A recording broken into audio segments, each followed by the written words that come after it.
Pierre Palmade, la réaction de la famille des victimes à son renvoi pour blessure involontaire et non pour homicide involontaire.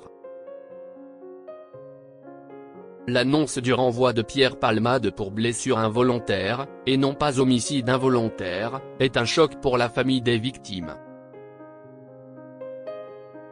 Dans un communiqué, Mourad Batik, le représentant de la partie civile, a déploré cette décision. La justice a tranché, Pierre Palmade ne sera pas poursuivi pour homicide involontaire.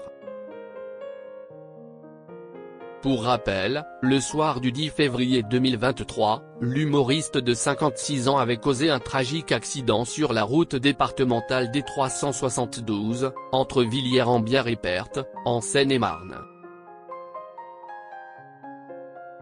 Au volant de sa Peugeot 3008, alors qu'il était sous l'emprise de la cocaïne, l'ancien acolyte de Michel Larocque avait dévié de sa trajectoire puis percuté un véhicule qui venait d'en face. Dans celui-ci se trouvait un homme, son fils et sa belle-sœur, qui était alors enceinte de 7 mois. Tous ont été grièvement blessés et la passagère a perdu son bébé après la collision.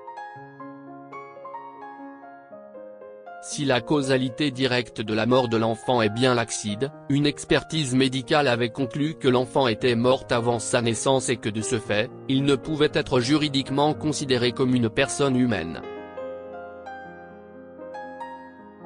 Malgré la demande du parquet de Melun, le 4 mars dernier, de renvoyer Pierre Palmade pour homicide et blessure involontaire, la justice n'a finalement pas retenu le premier chef d'accusation, au grand désarroi de la famille des victimes. La famille des victimes déplore la décision du juge d'instruction.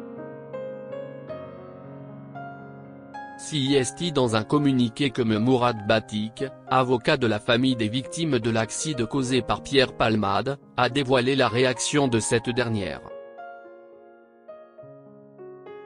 Les parties civiles que nous représentons déplorent évidemment ce choix, au regard des éléments du dossier et du droit positif, mais également au regard de la décence et de l'humanité les plus élémentaires, a-t-il fait savoir, avant de déplorer. Alors que le juge d'instruction avait l'occasion de tirer les conséquences de ce drame et de faire évoluer le droit vers plus d'équité et de justice, il a fait le choix de le maintenir dans ses contradictions et dans ses absurdités.